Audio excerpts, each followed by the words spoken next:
Au nom du Père et du Fils et du Saint-Esprit, ainsi soit-il. Venez, Esprit Saint, remplissez le cœur de vos fidèles et allumez en eux le feu de votre amour.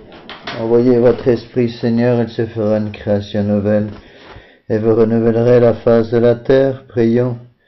Ô Dieu, qui avez daigné envoyer votre Esprit sur ce monde, donnez-nous par ce même Esprit de comprendre et d'aimer ce qui est bien, et de jouir sans cesse de cette divine consolation par le même Jésus-Christ notre Seigneur. Ainsi soit-il. Je vous salue Marie, pleine de grâce, le Seigneur est avec vous. Vous êtes bénie entre toutes les femmes, et Jésus, le fruit de vos entrailles, est béni. Sainte Marie, Mère de Dieu, priez pour nous pauvres pécheurs, maintenant et à l'heure de notre mort, ainsi soit-il. Nos saints anges gardiens, veillez sur nous. Saint Joseph, priez pour nous. Saint Pie-X, priez pour nous. Saint Thomas d'Aquin, priez pour nous. Au nom du Père et du Fils, du Saint-Esprit, ainsi soit-il.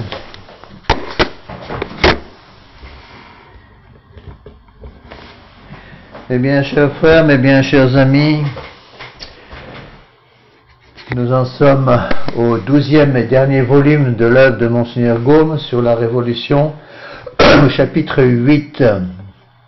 Je devrais, si Dieu veut, aujourd'hui, avec cette conférence, terminer ce cycle de conférences. Donc, il y aura une totalité de 42 conférences que vous pouvez avoir soit sur la chaîne Dame Marie, soit sur la chaîne YouTube, sous le même nom. Donc nous en sommes à l'histoire de la Renaissance au XVIe siècle. Je vais aller plus vite là, et après insister davantage sur la grande conclusion de tout l'ouvrage de Monseigneur Gaume, qui va donner en fin de ce volume numéro 12, en 16 points. Donc ici, au chapitre 8, il va parler rapidement montrer, si vous voulez, comment la Renaissance travaille au XVIe siècle. Il cite un prêtre de la Compagnie de Jésus, un jésuite, donc, qui s'appelait le Père Possevin. Il y a quand même quelques jésuites qui, heureusement, ont réagi. Voilà ce que dit ce Père Possevin. Il signale, nous dit Monseigneur Gaume, l'éducation païenne introduite par la Renaissance comme la cause des maux de l'Europe et le principe de sa ruine future. Pourquoi? Parce que l'éducation fait tout. Là, il recite un texte qui a déjà été cité plusieurs fois. Comme il est court, je vous recite. À quoi sert, dit-il, de verser un verre de bon vin dans un tonneau de vinaigre, c'est-à-dire d'enseigner un peu de catéchisme chaque semaine et de verser en même temps que dans les âmes des barils entiers de vinaigre et de vin empoisonné? Alors, ceci doit nous aider à comprendre l'importance d'avoir une hiérarchie des valeurs. Pour l'immense majorité des gens qui nous entourent, y compris malheureusement beaucoup de catholiques, la priorité, c'est de faire carrière dans le monde moderne, d'aller dans le monde moderne, vivre dans le monde moderne, d'avoir une place au soleil du monde moderne. D'abord le corps. Et puis, l'âme, bon, bien sûr c'est important, mais au moins pour les catholiques pratiquants, mais pour eux, l'âme passe après. Et s'ils ont un choix à faire un jour entre l'âme et le corps, conserver le travail ou perdre l'âme, eh bien, ils vont choisir évidemment, malheureusement, de conserver le corps, même si c'est au détriment de l'âme. Alors, au contraire, donc ce prêtre, l'abbé Possevin, le père Possevin, dit que le seul moyen de sauver la société, c'est de porter la cognée à la racine de l'arbre, en bannissant de l'éducation les livres païens impies et obscènes. Il déclare donc que c'est une question de vie ou de mort de laquelle dépend le salut du monde, donc le salut des âmes. Et soit nous comprenons ces choses, soit nous mourrons. C'est aussi simple que ça. Et soit nos fidèles qui nous écoutent comprennent un petit peu ce qui se passe autour d'eux et se battent pour conserver la foi et protéger les âmes de leurs enfants, soit littéralement la société chrétienne va disparaître. En fait, on peut dire que la société chrétienne a déjà disparu. Il reste encore des catholiques. De moins en moins, mais la société chrétienne en tant que telle a pratiquement littéralement disparu, au moins sur le plan social. Ce que le démon n'a pas encore réussi à faire, c'est tuer tous les catholiques. Donc il reste, de par le monde, à droite, à gauche, une famille par-ci, une famille par-là. Rappelez-vous le texte que je vous ai déjà souvent cité du cardinal Pie, qui annonçait en son temps, donc au XIXe siècle, que l'Église serait réduite à une dimension domestique. C'est exactement ce qui se passe. D'autant plus aujourd'hui que Bergoglio à Rome fait tout pour détruire justement cette civilisation catholique. On sent très bien, pour lui, c'est l'humanisme intégral. Alors je reprends le texte de ce prêtre, l'abbé Pozevin. Ce prétexte d'apprendre à la jeunesse le beau grec et le beau latin, vous lui apprenez en fait la langue de l'enfer. Sortis du collège, vos jeunes gens devenus magistrats, médecins, négociants, n'importe quoi, oublieront bien vite les quelques mots de latin qu'ils auront appris, mais ce qu'ils n'oublieront jamais, ce sont les leçons et les exemples de libertinage qu'ils auront étudiés. Goût passionné pour les lectures dangereuses et frivoles, dégoût pour la parole de Dieu, poussé jusqu'au vomissement, voilà ce qu'il leur reste. Dire, on abandonne les choses essentielles pour s'occuper de l'accessoire. Regardez un peu ce qui se passe autour de vous. Pour le français moyen, en 2020, tout tourne, par exemple, c'est clair et net quand vous parlez avec les gens, tout tourne autour des congés payés. Mois de juillet et août. Je vois, parce que quand je discute ici un petit peu avec les gens autour de moi, pendant cette période de confinement, la France est en train de s'écrouler complètement sur le plan économique. Des milliers de petites entreprises et de moyennes entreprises sont en train de s'écrouler. À quoi pensent les gens? Les vacances de juillet et d'août. C'est terrible. Ils ne pensent qu'à ça. Est-ce que nous allons pouvoir partir en vacances en juillet et août? La France est en train de s'écrouler et vous pensez aux vacances de juillet et août? Vous voyez, c'est ça qui est important dans ce texte, est fondamental. Le goût passionné pour les lectures dangereuses et frivoles reste, le dégoût de la parole de Dieu reste, jusqu'au vomissement, c'est tout ce qui reste. Donc le Père Pozevin continue en disant, je ne veux pas que la jeunesse dépense sa vie à étudier des fables. Je ne veux pas qu'elle étudie les auteurs païens avant d'avoir posé les solides fondements de la religion, de la piété, en se nourrissant des auteurs qui offrent d'ailleurs toute l'élégance nécessaire. D'abord s'occuper du principal. Aider nos enfants à comprendre que la chose la plus importante dans leur vie, c'est la vie éternelle, c'est pas la vie temporelle. Certes, la vie temporelle a une importance. Il faut bien se nourrir. Il faut bien avoir un toit pour abriter nos enfants. Mais tout ça dépend de la vie. Tout ça n'est qu'un moyen pour obtenir la vie éternelle. Nous sommes des êtres d'éternité. L'éternité n'est pas ici-bas, mes bien chers frères.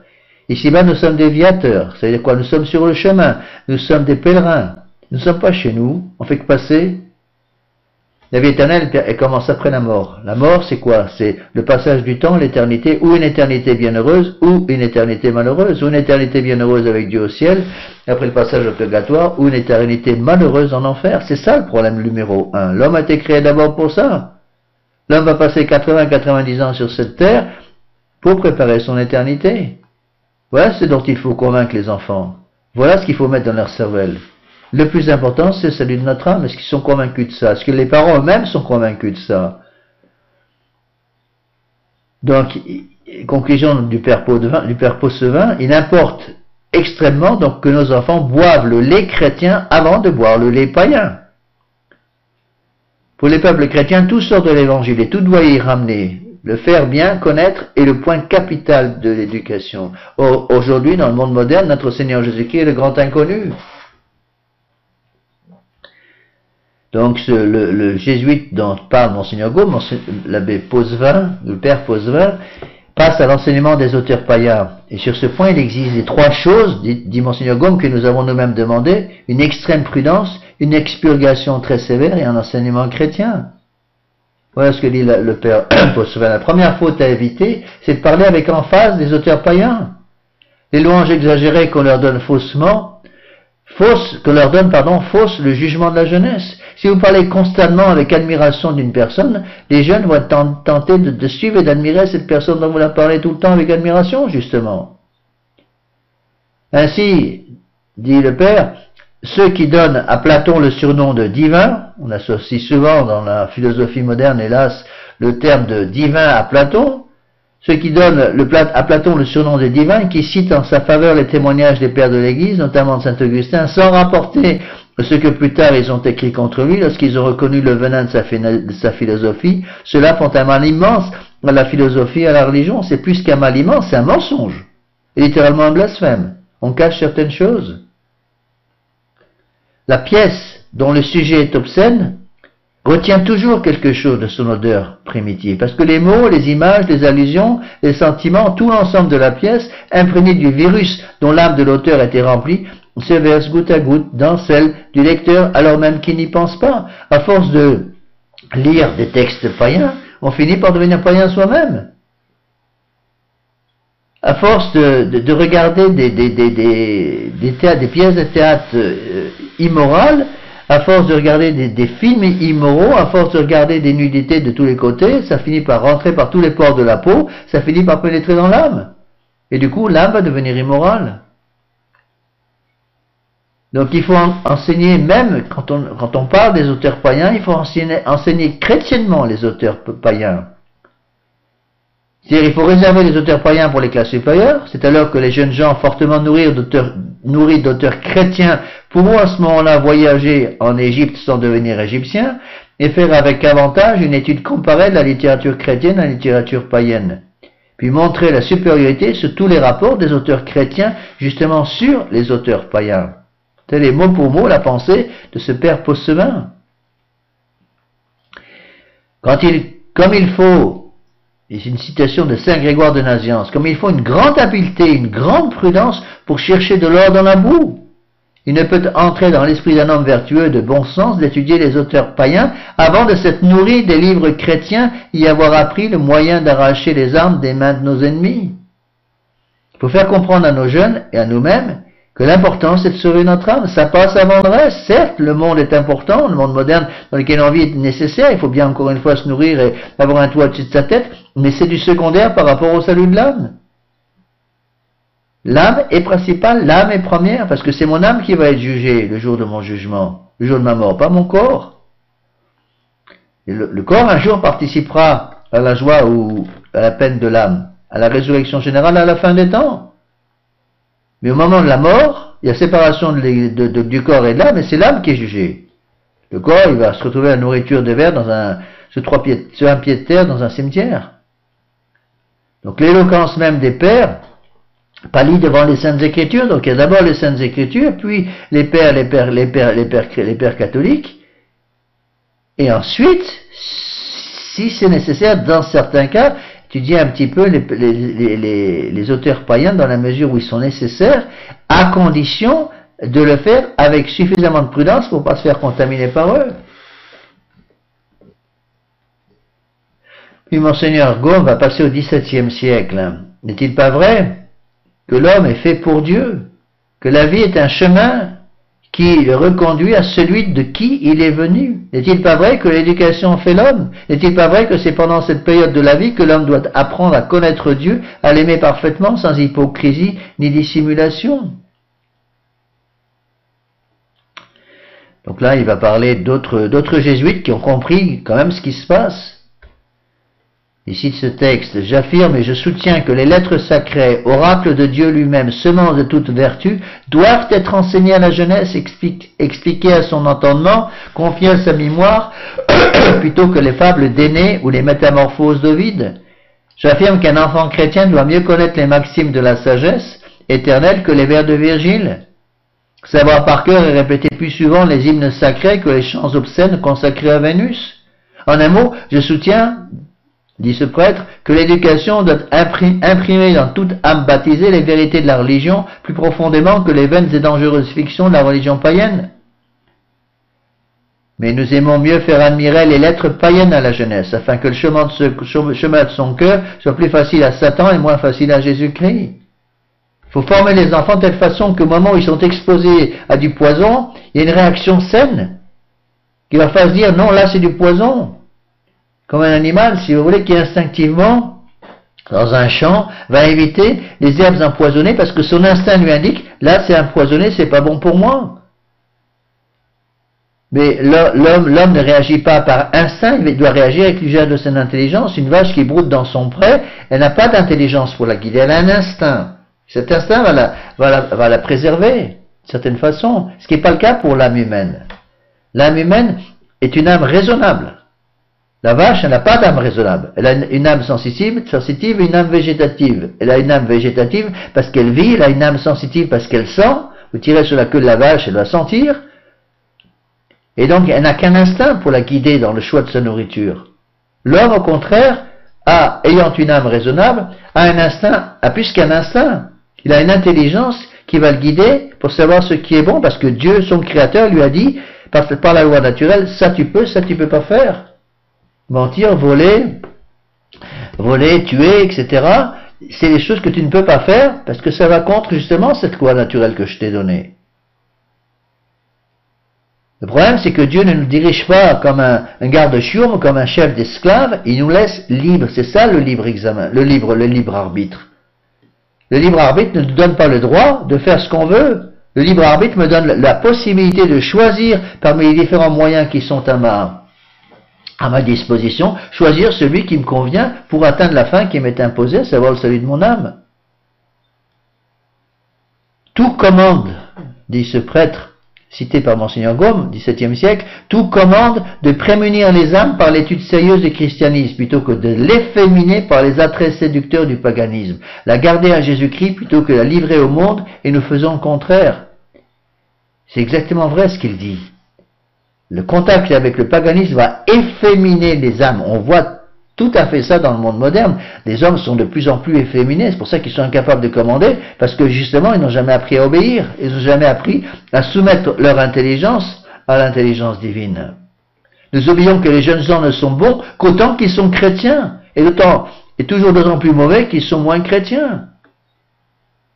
Alors les gens modernes sont très intelligents pour s'occuper de sortir un virus d'un ordinateur, mais ils sont incapables de sortir le virus immoral qui est dans leur âme, qui s'appelle le péché. On panique complètement parce qu'il y a quelques milliers de morts avec le coronavirus, mais on ne s'occupe pas d'un virus bien plus important qu'est le péché, qui détruit des milliards et des milliards d'âmes. Le christianisme,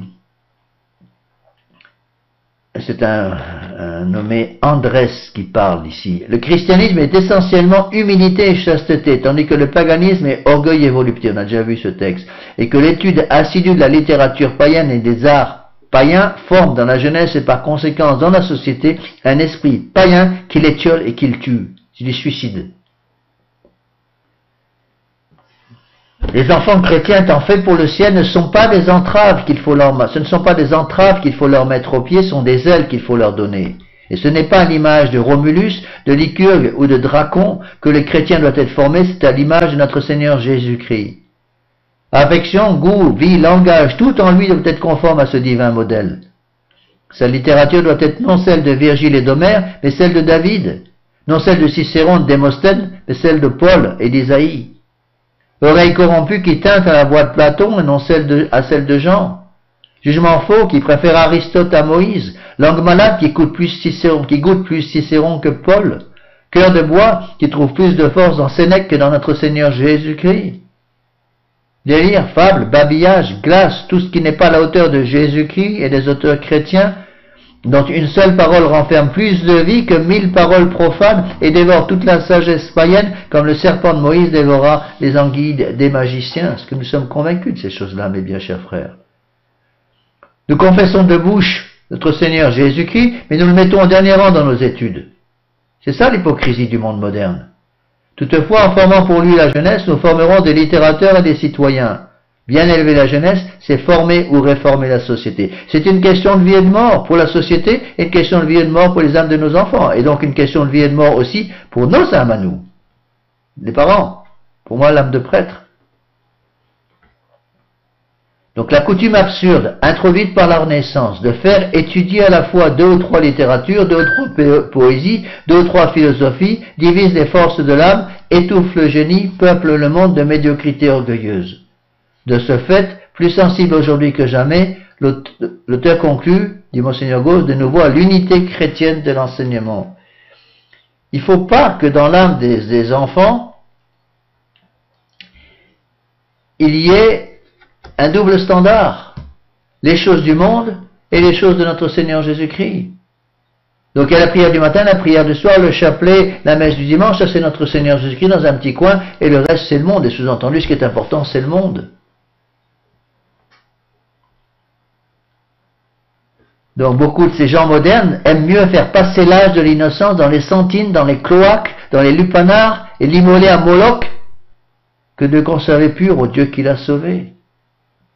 Nous dépensons plus de temps et de coups de fouet, de sueur, d'ennui, de mémoire et de santé pour perdre la jeunesse qu'il n'en faudrait pour la sauver. Faire d'un arbuste chrétien une ronce, d'un innocent oiseau un paon orgueilleux, d'un être intelligent un âne, c'est un crime. Si les gens faisaient pour le bon Dieu le 10e de ce qu'ils font pour des choses naturelles et pour le monde, ils seraient tous des saints depuis longtemps. Regardez ce que sont capables de faire des gens pour perdre quelques kilos pour des raisons purement naturelles. Regardez ce que font certains sportifs pour arriver à grimper une montagne plus vite que tout le monde ou faire un acte héroïque sur le plan purement sportif. Je leur demandais de faire le 10e de ce qu'ils font pour leur corps ou pour être passés en première ligne sur les chaînes de télévision pour le bon Dieu, mais ils seraient tous des saints depuis longtemps. Alors pour passer une montagne, escalader une falaise un peu plus vite que la dernière personne qui l'a escaladé cette falaise, je suis prêt à faire des sacrifices énormes. Mais pour le bon Dieu, je fais rien. Donc à l'affaiblissement de la foi, disent ces témoins non suspects, dont parle Monseigneur Gaume, à l'affaiblissement de la foi et de la raison publique se joint la perte de l'esprit monarchique, remplacé par l'esprit républicain, source de tiraillement et de révolution. À l'affaiblissement de la foi va arriver aussi l'esprit démocratique. Ça c'est très important à comprendre. Je perds la foi, je vais penser que la vérité dépend du nombre, je deviens démocrate. La démocratie mène à ce qu'on voit aujourd'hui. La démocratie mène au laïcisme. Il y aura toujours beaucoup plus de gens tentés par les choses mauvaises que de gens tentés par les choses bonnes. Donc si la vérité dépend du nombre, c'est toujours, malheureusement, l'erreur qui va le remporter.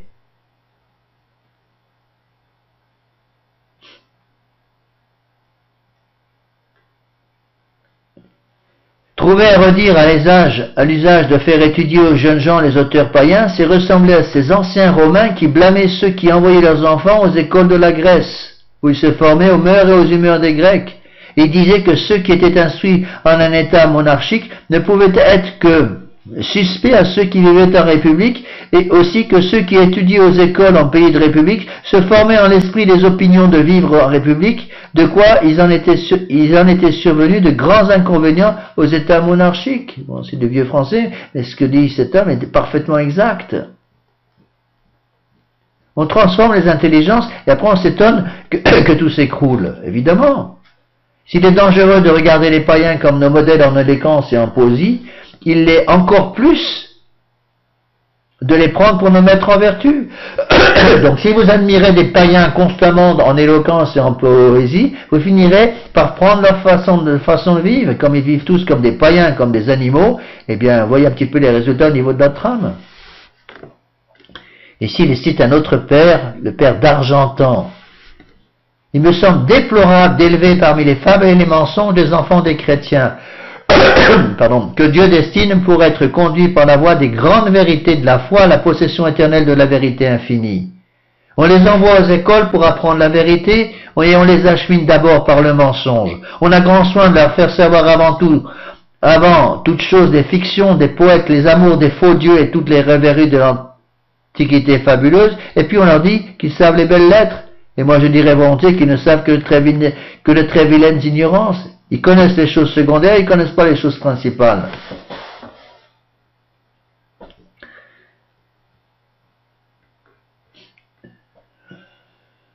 Donc en voyant l'éducation devenir païenne, cela annonce le retour de la société au paganisme.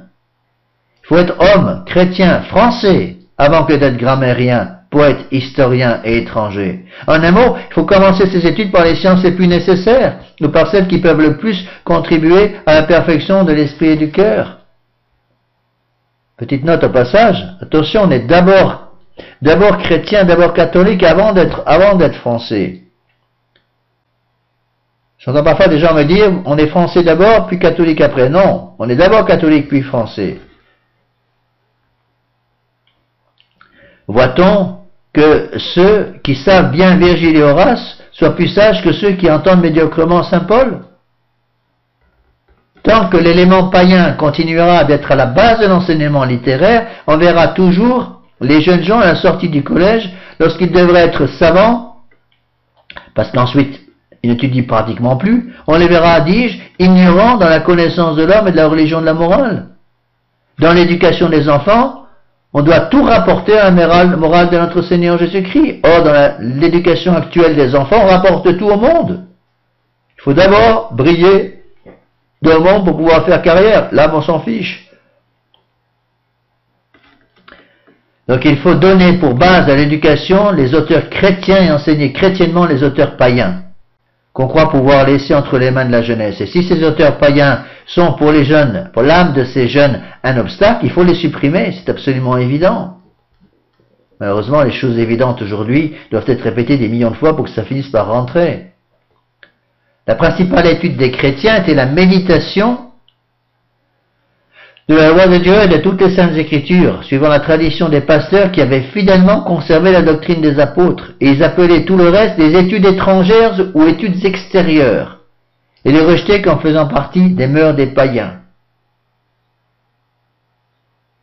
Où est mon amour? De qui suis-je amoureux? Suis-je amoureux de notre Seigneur Jésus-Christ ou suis-je amoureux du monde? Est-ce que les véritables études qui élèvent mon âme sont pour moi les choses importantes, ou est-ce qu'au contraire, les études étrangères et extérieures les études du monde, donc, passent avant les études qui protègent mon âme? Donc c'est un dénommé Fleury ici qui parle. Il blâme avec sévérité ces fils de la Renaissance qui, au mépris de la tradition chrétienne et même du sens commun, passent leur vie à étudier le latin et le grec, la mythologie, la poétique et la rhétorique païenne, et qui professent pour les anciens un respect si aveugle qu'ils ont suivi leurs erreurs plutôt que de se donner la liberté d'en juger.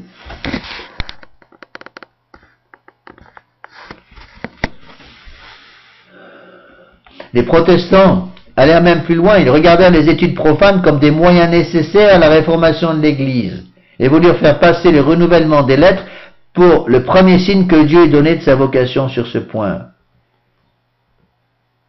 Donc l'écriture n'est pas seulement le type de la belle éloquence et de la belle narration historique, elle est encore la source unique de la belle poésie.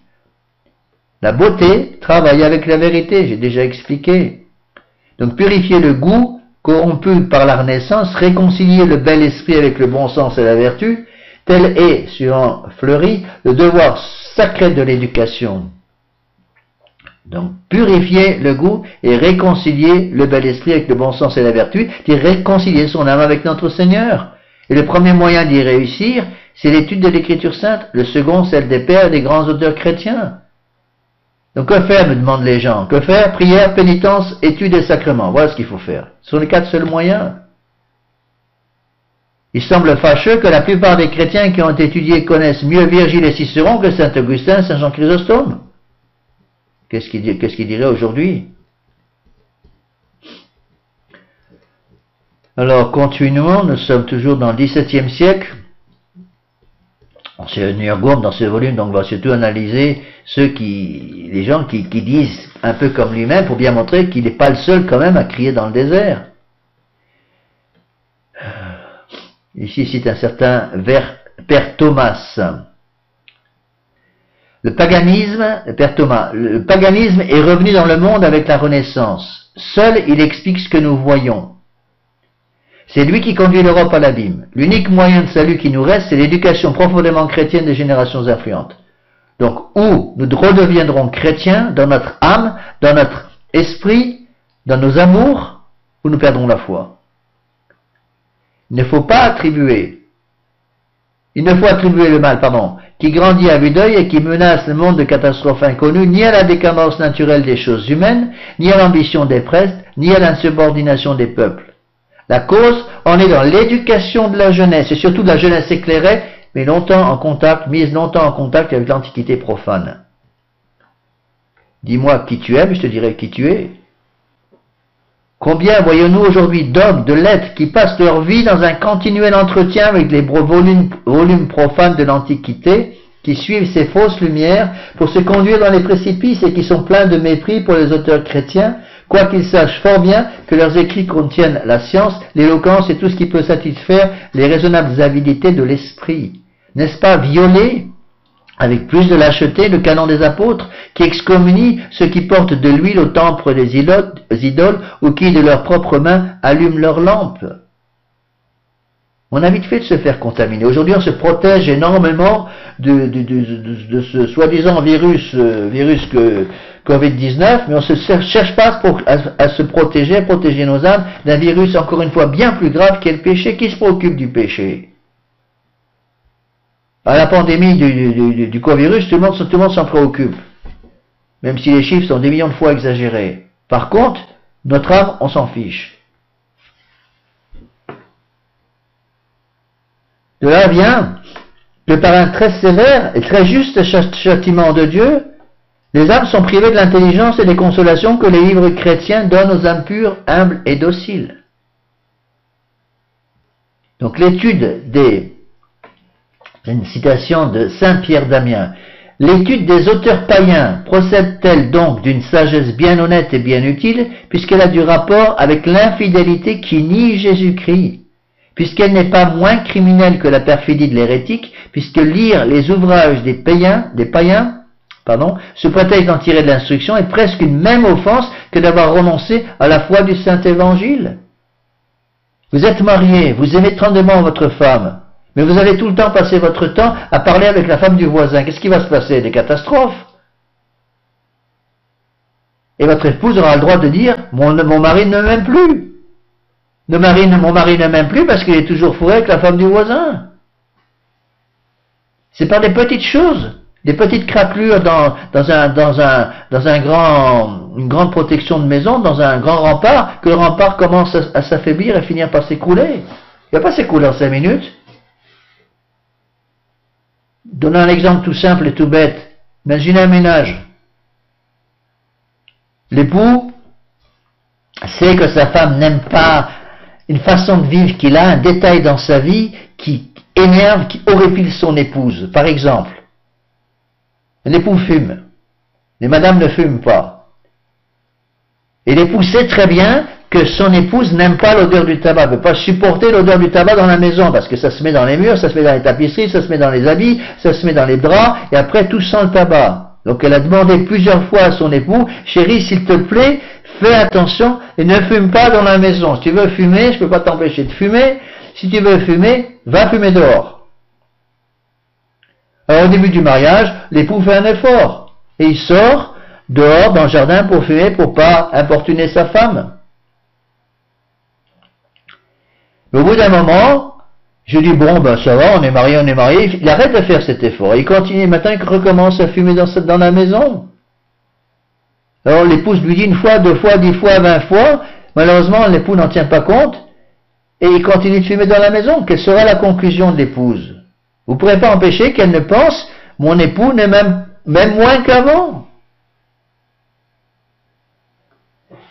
Et si mon époux m'aimait vraiment, eh bien, il ferait un effort pour ne pas fumer.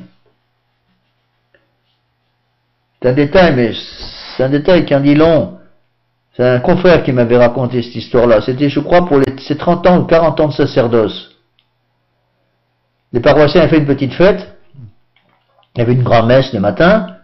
L'après-midi, après, il y avait eu un repas ensemble pour fêter les 30 ans de sacerdoce de l'abbé. Et après, il y avait une petite kermesse, un petit groupement de fidèles gentils qui avait été organisé, et puis chacun était venu au micro pour dire quelque chose gentil pour l'abbé. Bon. Puis un petit enfant de 5 ans ou 6 ans qui demande à parler au micro. Bon, alors l'abbé lui tend le micro, et l'enfant dit, monsieur l'abbé, j'ai une question à vous poser. Ah bon, mais parlez mon enfant. Monsieur l'abbé, je voudrais savoir, est-ce que vous aimez plus le bon Dieu aujourd'hui qu'il y a 30 ans, quand vous avez été ordonné prêtre? Pas évident de répondre à une question comme ça. Je ne sais pas ce qu'a répondu l'abbé, ça il m'a pas dit. Mais la question était bonne.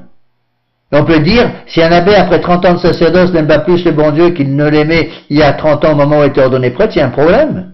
C'est voilà pour moi aussi d'ailleurs. Moi j'ai 40 ans de sacerdoce, est-ce que j'aime plus le bon Dieu aujourd'hui, 40 ans après mon ordination, qu'il y a 40 ans, le jour où je t'ai ordonné prêtre, le 29 juin 1979, par Monseigneur Lefebvre à Icône.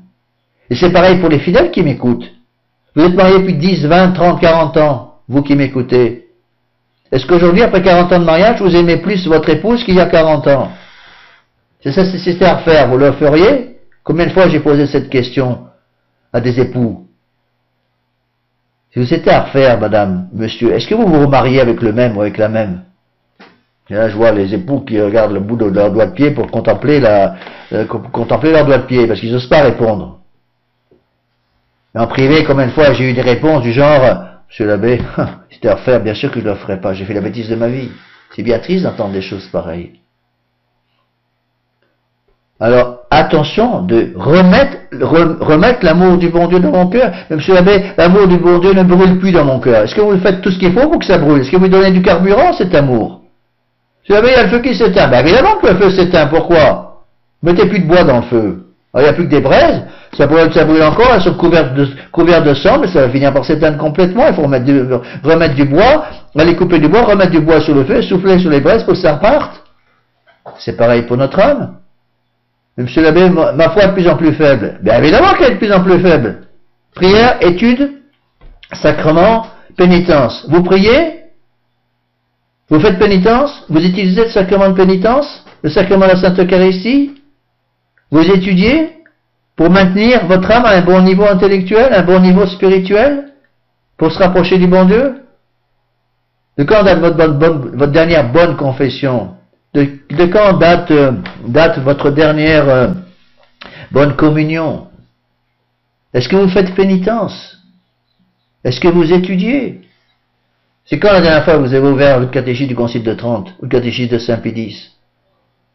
Comme ce prêtre qui me disait, je lui posais la question, un prêtre qui avait la soixantaine, qui avait peut-être 30 ans de sacerdoce, je lui posais la question, monsieur l'abbé, de quand date la dernière fois que vous avez ouvert la somme théologique de Saint Thomas? C'est Saint Thomas d'Aquin, pour entretenir votre théologie. Il m'a répondu, monsieur l'abbé, j'ai pas ouvert ma somme théologique depuis mon ordination sacerdotale. Pas étonnant qu'il ait perdu la foi. Donc le mal constaté de cette abomination, de cette perte de foi, c'est quoi? C'est le démon lui-même revenu triomphant dans le monde avec ses ruses et sa haine pour le genre humain, surtout pour les enfants.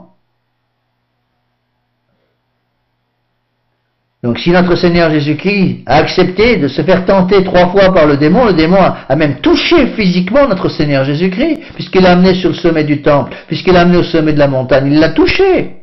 Le bon Dieu a accepté d'être touché par notre Seigneur Jésus-Christ, a accepté d'être, oui, le bon Dieu a accepté d'être touché par le démon. Alors soyons pas étonnés si le démon nous attaque, évidemment encore bien plus. Le bon Dieu n'a pas accepté que le démon puisse toucher la Sainte Vierge, mais il a accepté d'être touché lui-même par le démon. Donc depuis plusieurs siècles, Satan s'est appliqué parmi les nations chrétiennes à corrompre les enfants, en leur ôtant les livres chrétiens, en les livrant aux auteurs païens. Cet ange apostat eut bien l'impudence d'étaler sous les cieux du Fils de Dieu les grandeurs, les richesses, la pompe et toute la magnificence du monde pour l'obliger à aimer ce vain éclat et à lui présenter des vœux et dédier ses services en reconnaissance des offres qu'il faisait. Si tu tombes à genoux et tu m'adores, je te donne tout ce qui est devant toi. Voilà ce qu'a dit le démon à notre Seigneur Jésus-Christ. Ainsi, par les mêmes ruses et souplesses, il a persuadé à une infinité de professeurs que tout ce que nous avons hérité des auteurs païens porte un monde de trésors de lumière pour nous instruire et pour nous divertir. C'est ainsi qu'il nous charme encore et qu'il corrompt l'enfance, pour nous attirer à son service en pratiquant les choses profanes. On est comme des petites mouches qui tournent autour d'une belle lumière pendant la nuit. Une nuit chaude d'été, une petite lumière qui brûle dehors. Autour de la lumière, vous avez des centaines et des centaines de petits moustiques qui tournent follement autour de la lumière. Et qu'est-ce qui se passe? À un moment, il y a un moustique qui s'approche un peu trop de la lampe, qui est incandescente, donc qui est brûlante. Son aile va toucher le verre de l'ampoule, on entend Et qu'est-ce qui se passe? On a une mouche morte au pied de la lampe, sous la lampe. C'est pareil pour nous. On tourne autour du monde un peu comme des moustiques autour d'une ampoule, on ne se rend même pas compte que cette ampoule est un poison, et si on a le malheur de la toucher, on va mourir, brûler. Et c'est exactement ce qui se passe. Si saint Augustin accuse avec raison ses maîtres d'école de l'avoir, en lui faisant étudier les livres païens, exposé à être la proie des corbeaux de l'enfer, il nous faut bien croire que cet esprit malin ne cesse de tromper, de séduire encore aujourd'hui des millions de chrétiens par les livres des gentils afin d'entretenir le règne du vice. Quel jugement devons-nous donc faire de tant de maîtres d'école à qui l'on confie la conduite de la jeunesse chrétienne et qui n'ont d'affection et de complaisance que pour les livres du paganisme? Ne faut-il pas dire avec Tertullien qu'ils sont les esclaves des ruses de Satan, qu'ils préfèrent le calice de Babylone à celui du Sauveur, qu'ils préparent des précurseurs à l'Antéchrist au lieu de rendre leurs écoliers les disciples de la sagesse incarnée, qu'ils sont semblables à des scarabées qui vivent d'ordures et dont la voix bourdonne dans le bois pourri? C'est qu'est-ce qui parle là? C'est Saint Jérôme. Saint Jérôme. Donc ces ravages ont paganisé l'Europe, appauvri la raison. La vérité, en effet, est la nourriture de l'âme. L'âme a besoin de nourriture, comme le corps. Mais l'âme a besoin d'une nourriture intellectuelle, d'une nourriture substantielle, d'une nourriture spirituelle, parce qu'elle justement est une substance spirituelle douée d'intelligence et de volonté. Elle a besoin d'une nourriture. Si vous ne nourrissez pas l'âme, elle meurt, comme le corps qui n'est pas nourri finit par s'étioler et mourir. La vérité est la nourriture de l'âme. L'âme se nourrit par la vérité. La première charité qu'on doit avoir dans notre âme, c'est l'amour de la vérité. On nourrit l'âme d'abord par la vérité. Mais cette pure et solide nourriture propre à fortifier l'entendement des jeunes chrétiens ne se trouve pas chez les infidèles du temps passé. Les auteurs païens ne parlent que des choses, des folies, des crimes et des vanités de ce monde. Et si on diffère plus longtemps à en suivre les auteurs chrétiens, nous serons riches de latin mais pauvres de raison et pauvres d'état de grâce. Donc ce paganisme fait plus que ça, il va aussi fausser le jugement. De là vient que les humanistes préfèrent les idoles de Babylone au sanctuaire de Jérusalem, les roseaux du désert aux colonnes du temple et les auteurs païens aux auteurs chrétiens. Le paganisme va aussi affaiblir le sens moral. C'est engager la jeunesse dans un mauvais sentier que de lui procurer son instruction par des infidèles, qui font des vices infâmes leurs idoles et qui glorifient la haine, la vengeance, la cruauté, l'amour déshonnête et qui ôtent la crainte du mal en ôtant celle de la justice divine par les applaudissements ou impunités qui suivent leurs plus damnables actions. C'est faire voir par écrit aux enfants les vices qui ont corrompu l'innocence de leur père. C'est leur donner l'entrée à de mauvaises habitudes par de célèbres exemples. C'est jeter de l'huile sur les flammes de leur concupiscence. C'est préparer, comme dit saint Augustin, un agréable poison pour faire mourir toutes les bonnes dispositions qu'ils avaient à la vertu. L'âme a une soif de vertu parce qu'elle est créée pour Dieu. En l'abreuvant de paganisme, je détruis les bonnes dispositions de l'âme et je mets des mauvaises dispositions dans cette âme.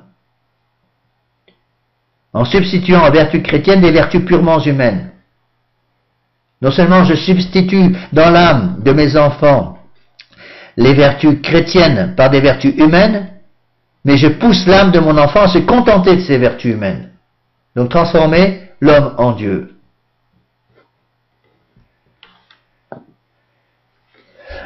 Donc, continuant d'énumérer les ravages de l'enseignement païen, donc Monseigneur Gaume, en citant plusieurs religieux du XVIIe siècle ici, montre que cet enseignement païen déprave le goût, prostitue les arts, dénature le théâtre, dégoûte des études chrétiennes, corrompt les mœurs, ébranle la religion, conduit la société au précipice. D'abord, l'enseignement classique ébranle la religion. L'opposition radicale des auteurs païens avec chaque article du symbole, le symbole c'est le credo, et chaque précepte du décalogue, donc des 10 commandements de Dieu, est visible. Et vous voulez que la jeunesse que vous envoyez à leur école ne s'habitue pas insensiblement par une contagion maligne à l'imitation des mêmes péchés?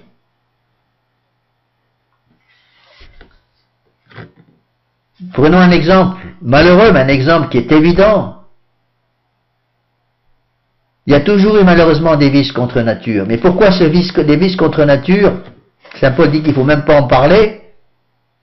Pourquoi ces vices contre nature se développent maintenant comme les champignons après la pluie? Parce que justement, ils essaient de faire croire que c'est des choses naturelles. C'est aussi bête que si je disais, j'ai le droit de boire 3 bouteilles de whisky tous les soirs parce que naturellement j'ai envie de ce whisky tous les soirs. Et parfois, il m'est arrivé d'avoir des gens qui me posent la question. Même sur l'abbé, vous critiquez beaucoup le vice d'homosexualité. Vous dites souvent dans vos sermons que l'homosexualité est un péché qui crie vengeance contre le ciel. Qu'est-ce que vous feriez si vous étiez père de famille et que vous avez un de vos fils qui vient de vous annoncer qu'il est homosexuel? Qu'est-ce que vous faites? Vous lui tordez le cou? Je réponds toujours non, je lui tordrai pas le cou. Mais je traiterai mon fils de la même façon qu'il s'est venu m'annoncer qu'il est venu un ivrogne et qu'il a pris l'habitude de boire 3 bouteilles de whisky tous les soirs. Et je ferai tout pour l'aider à se couper de cette addiction. C'est la même chose pour l'homosexualité. Je ne vais pas mettre mon fils, je ne vais pas envoyer mon fils aux gémonies, mais j'aiderai mon fils à sauver son âme. Voilà ce que je ferai.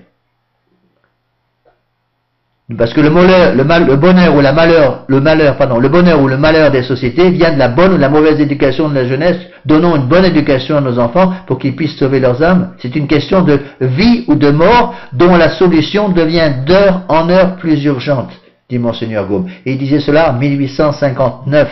Que dirait-il en 2020? Là, on se rend compte que tous ces textes de Monseigneur Gaume n'ont pas perdu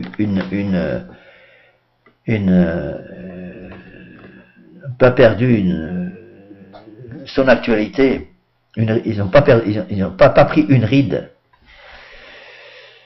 Monseigneur recite souvent cette phrase de Tertullien: l'âme humaine est naturellement chrétienne.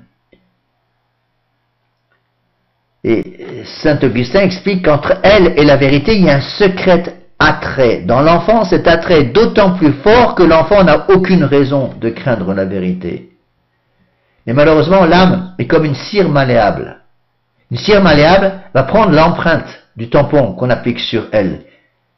Si c'est un tampon propre, un tampon d'une belle chose, la cire va prendre l'empreinte d'une belle chose. Mais si le tampon qu'on applique sur la cire est imprimé avec une horreur immorale, la cire va prendre l'image immorale sur elle. Prenons un enfant de 7 ans qui se présente à son pédagogue pour recevoir des instructions conformes à l'innocence du saint baptême. Au lieu des sentences morales du profane Caton, il lui fait lire pour apprendre les sacrées maximes des proverbes de Salomon ou celles de l'ecclésiastique afin d'éclairer d'avance son entendement par les premiers rayons des divines lumières. Ainsi le veulent les pères de l'Église. Quant à la grammaire, le maître devrait employer celles dont les exemples sont exclusivement tirés des Saintes Écritures ou des pères. À tous ces acquets doit succéder l'étude de la poésie chrétienne. Il ne doit étudier et imiter que les seuls poètes chrétiens, dont nous possédons les immenses trésors qui suffisent à tout. Et à l'étude de la grammaire et de la poésie joindra celle de l'histoire de l'Église, de la chronologie, de la dialectique, de la physique. Il faut achever les études par l'éloquence, qui est aux autres sciences ce qu'est la grâce au visage et à la forme de la matière. C'est l'aspect extérieur qui aide à rendre la vérité attrayante, belle, bonne, suave, désirable. Nos saints docteurs ont pris naissance dans le sein du christianisme. Ils ont travaillé pour nous et ont acquis ce que nous devons posséder à titre d'héritage. Nous avons sous la main l'abondance et la richesse de leurs écrits. Ils suffisent à nos besoins sans qu'il faille employer le secours des Grecs et des Romains.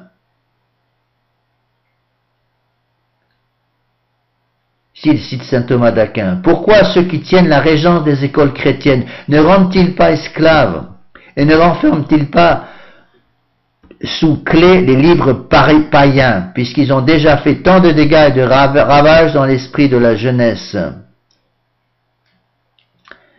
Qui empêche qu'on ne les bannisse, après qu'ils ont introduit dans nos écoles les premières semences de l'hérésie, du libertinage, de l'athéisme et de tant d'autres impiétés et dissolutions?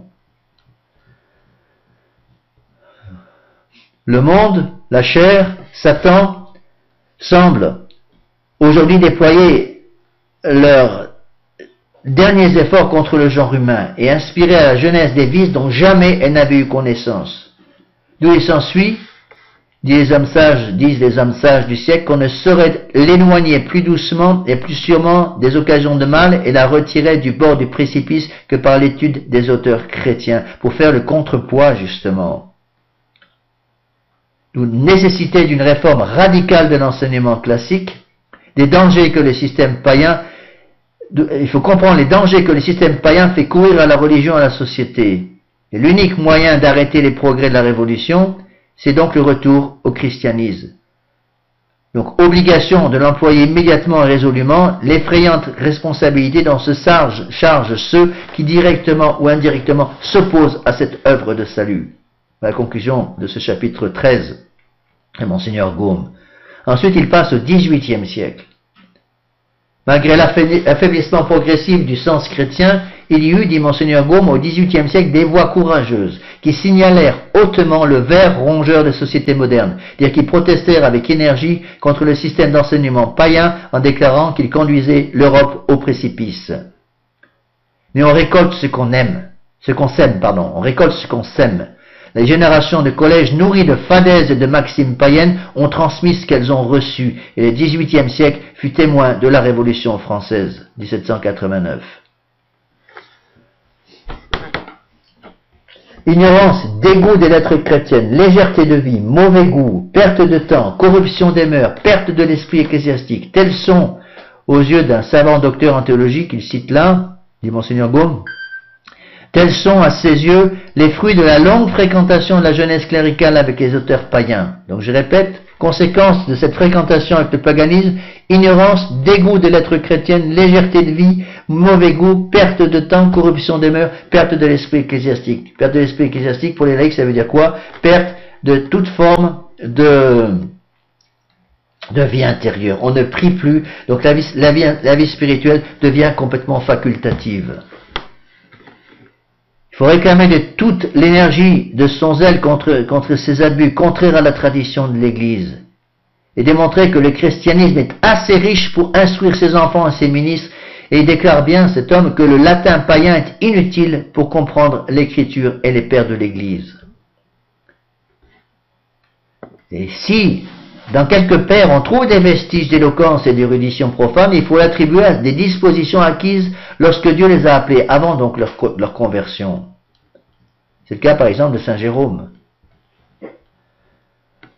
Les générations de collège se souviennent terriblement bien des maximes épicuriennes des poètes profanes, des principes et des actes d'indépendance intellectuelle, des utopies républicaines, des vertus de parade, des fausses gloires, des ambitions avides dont le paganisme est l'école.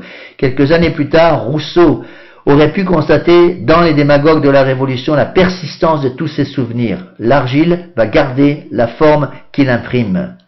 Voilà ce qu'il faut comprendre. Pareil pour la cire molle. Nos âmes sont comme des cires molles qui vont être imprimées parce qu'on met dessus, évidemment.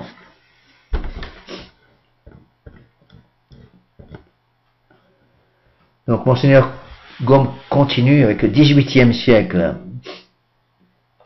La plupart des gens se sont livrés à leur sens et à leur passion, ont jeté le trouble et le désordre dans la société, en ont fait un séjour de ténèbres, de calamité et d'horreur.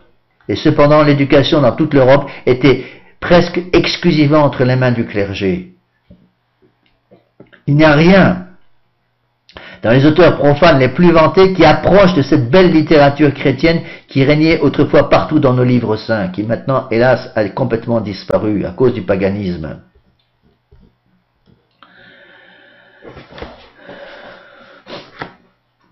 Il cite un autre jésuite.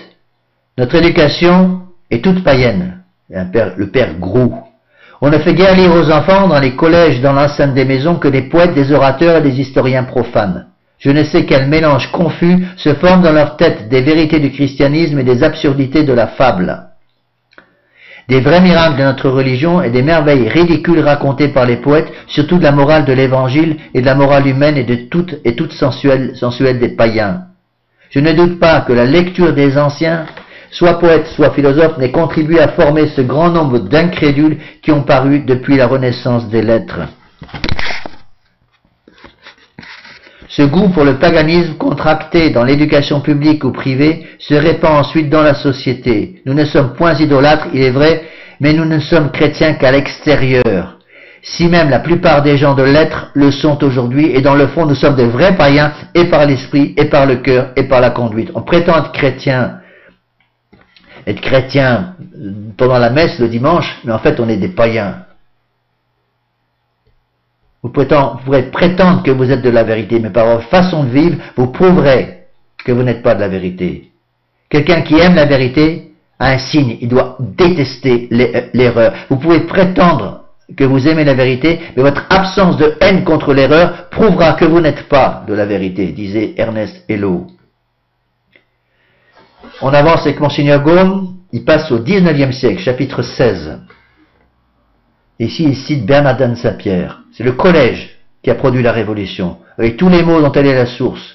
Notre éducation publique altère le caractère national. Elle déprave les jeunes gens. Elle remplit leur esprit de contradiction, en insinuant, suivant les auteurs qu'elle en explique, des maximes républicaines ambitieuses, désastreuses.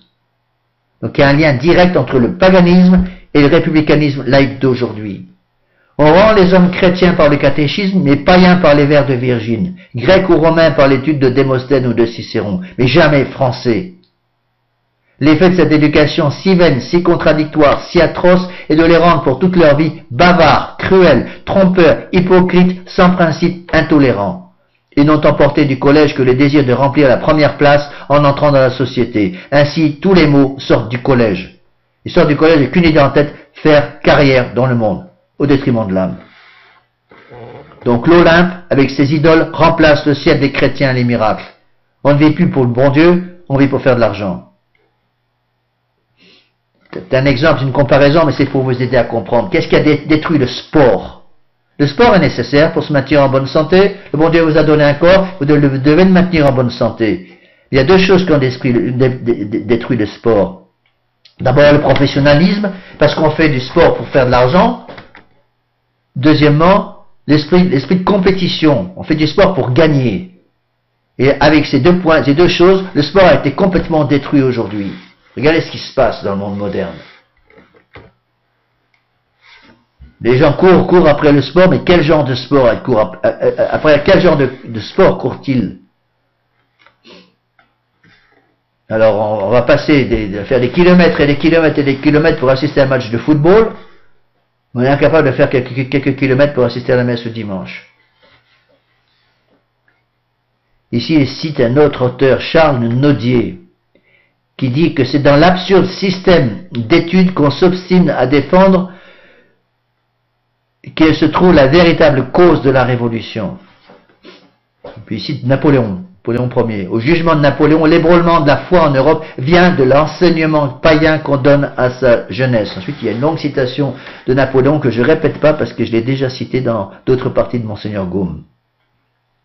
Ainsi, l'éducation classique qui heurte la foi des générations de collège, qui les laisse grandir dans une honteuse ignorance de la religion, inspire encore aux jeunes un superbe mépris du christianisme.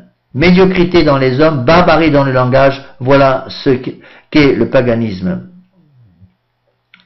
Donc, si vous voulez, on rapproche les gens de la corruption. Aux prétendus grands hommes qu'on donne pour maître à la jeunesse chrétienne, on applique le mot terrible de saint Augustin, loués où ils ne sont pas, torturés où ils sont, des damnés pour former des saints. On demande à des ennemis de l'Église de venir former les âmes de nos enfants. Voilà le drame du paganisme. Serait-ce une témérité de dire qu'en mettant ainsi partout en relief les œuvres de l'homme au grand préjudice de la révélation qui est l'œuvre de Dieu par excellence, on préparait les voies au règne de ce rationalisme effréné qui en est venu publiquement à n'adorer que lui-même. Donc un usage déplorable, source empoisonnée, foyer des idées révolutionnaires, préparation au rationalisme qui détruirait le christianisme si le christianisme n'était divin. Voilà de quelle manière le saint évêque de Belley et l'illustre évêque de Langres qualifie le système d'études que nous combattons. C'est comme ça que Crétino Joly s'est converti, un grand historien qui est au 19e siècle. Il a dit au pape, je crois que c'était le pape Pie IX, qui lui avait ouvert tous les trésors des librairies de Rome, des bibliothèques de Rome pour qu'il puisse faire son étude sur la Révolution. Et Crétino-Gioni lui a dit, quand je vois toutes les mauvais prêtres que vous avez eus dans l'Église catholique, quand je vois les mauvais évêques que vous avez eus dans l'Église catholique, quand je vois les mauvais papes que vous avez eus dans l'Église catholique, le simple fait que votre Église soit toujours vivante, c'est une preuve qu'elle est divine. Si elle n'était pas divine, elle serait morte depuis longtemps. Il a demandé à se faire catholique.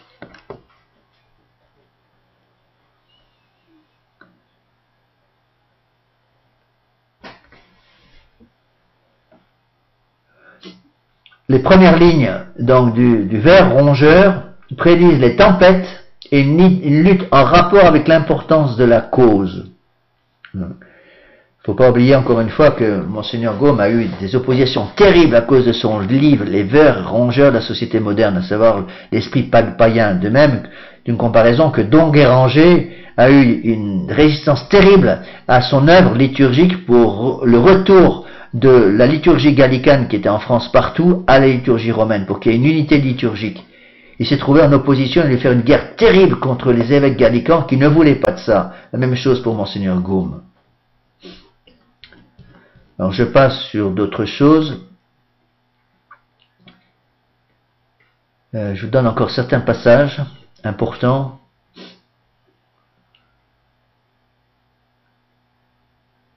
Donc ici, Monseigneur Gaume cite une lettre, voilà ce que dit un paragraphe de cette lettre. Le beau ou l'affreux, plutôt l'affreux chapitre que j'aurais ajouté au vers rongeur sur l'influence que l'éducation païenne qu'on donne aux jeunes lévites a exercé, qu'elle exerce encore sur les prêtres. C'est un prêtre qui écrit à Monseigneur Gaume pour le féliciter de son ouvrage sur le vers rongeur, justement.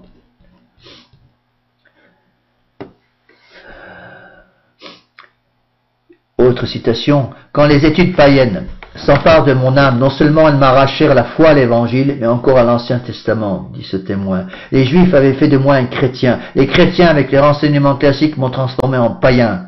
Et comme je ne m'arrête jamais aux hommes et aux principes, j'ai poussé les conséquences jusqu'à l'extrême et devint athée et communiste. Ce n'est qu'à l'âge de la raison, mûri par l'expérience et fortifié d'une grâce divine toute particulière, ce n'est qu'après être retourné à ma chère Bible que je suis redevenu chrétien.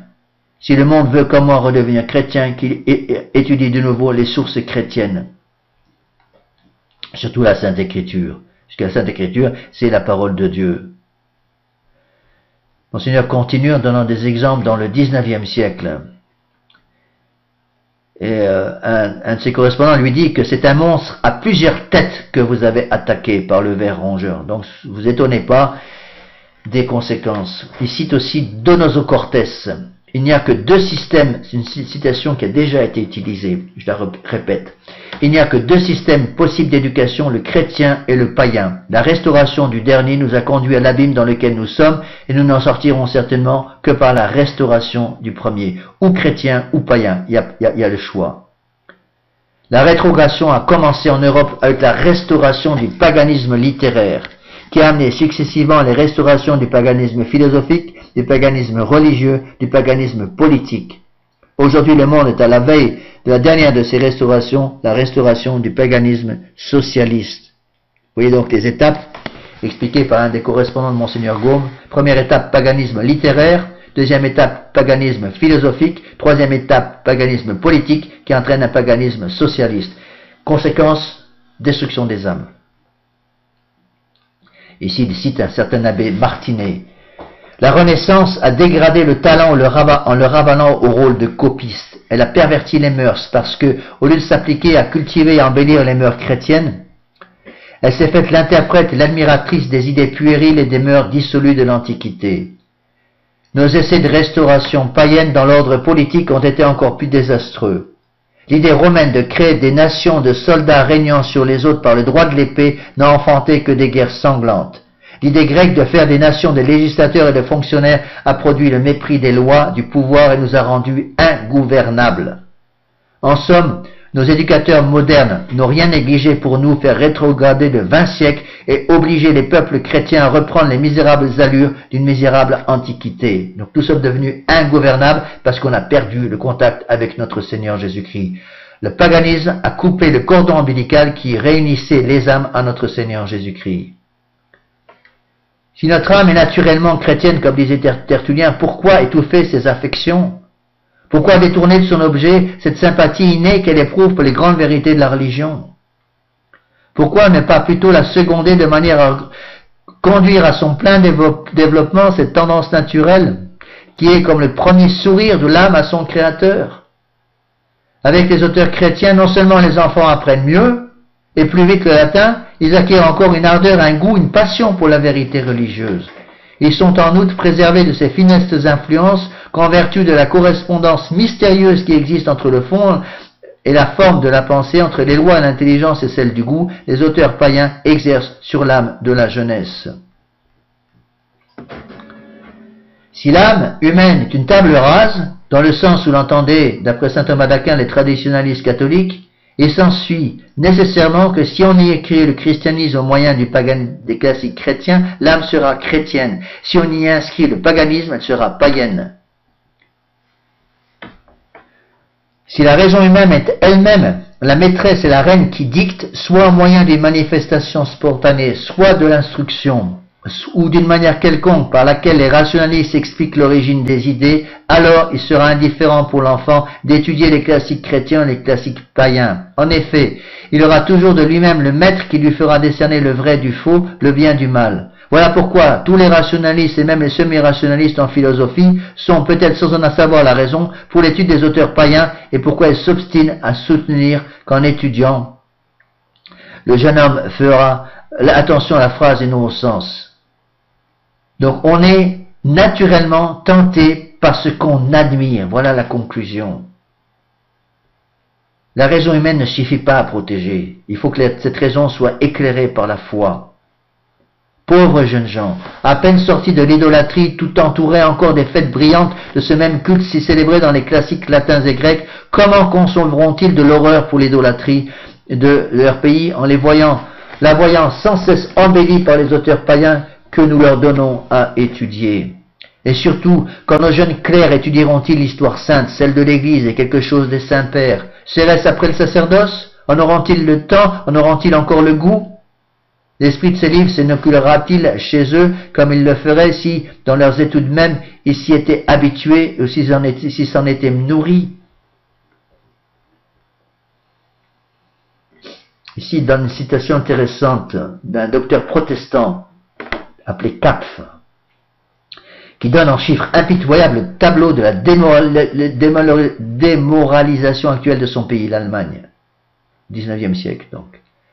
L'immense majorité a pour devise « Mon Dieu, c'est mon roi. Mon église est là où l'on sonne avec les verres et ma Bible est un jeu de cartes. » Puis il demande ce qui ruine le peuple allemand sous le rapport religieux et moral et le conduit à la sauvagerie, et il répond « La première cause est le faux humanisme ou l'adoration des classiques païens.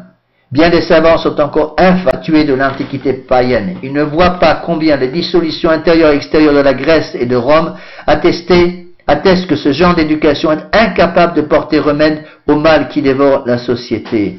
La plupart des professeurs s'extasient devant leurs élèves sur Athènes et sur Rome, bien plus que sur Jérusalem. De là vient que les établissements d'instruction envoient si souvent dans le monde des hommes qui ne connaissent pas même les rudiments du christianisme et qui ont, pour conséquent, moins de religion que les païens eux-mêmes. Et c'est un protestant qui parle. Un des gens qui ont encore un peu de bon sens, heureusement. J'ai appris, disait saint Augustin, j'ai appris en étudiant Virgile bien des mots d'une douteuse utilité que j'aurais appris avec beaucoup plus d'utilité dans des livres pieux. Mes maîtres m'ont forcé de suivre les aventures de je ne sais quel fabuleux aîné tandis que j'oubliais mes propres erreurs. J'apprenais à verser des larmes sur les malheurs de Didon, qui s'était tué pour avoir trop aimé, et je n'avais pas de larmes pour pleurer la perte de mon âme qui s'égarait loin de vous, ô mon Dieu, ô ma vie, dans ces malheureuses études. Hélas, infortuné que je suis, car peut-il y avoir de plus malheureux qu'un homme qui ne connaît pas son propre malheur? Que sert de gagner le monde à Dieu si on perd son âme, disait notre Seigneur. Néanmoins, les avis de saint Augustin, notre Monseigneur Gaume, furent écoutés par la génération suivante, et depuis l'époque de saint Grégoire les Grands jusqu'à celle d'Erasme et de Machiavel, se fit un système d'éducation chrétienne qui prévalut dans toute la chrétienté. Qu'auraient dit saint Augustin et saint Jérôme s'ils avaient pu penser qu'après des siècles de christianisme, Il viendrait des maîtres de la jeunesse qui abandonneraient de propos délibérés leur système, qui remplaceraient la Bible et les pères de l'Église par des classiques païens, qui au lieu des actes des martyrs et des saints rempliraient l'esprit des jeunes chrétiens de dégoûtantes histoires des dieux et des déesses de la mythologie. Il y a là une incompréhensible aberration. Écoutez ce texte. On ne s'explique pas comment l'Europe chrétienne a pu retourner à un système d'éducation flétri 12 siècles auparavant par saint Augustin. Et c'est cependant ce qu'a fait la Renaissance. Les classiques païens ont été exaltés et ils occupent dans l'enseignement une place aussi importante qu'au temps où les hommes adoraient le bois et la pierre, qu'au temps où ils adoraient comme des dieux immortels les auteurs des crimes les plus abominables.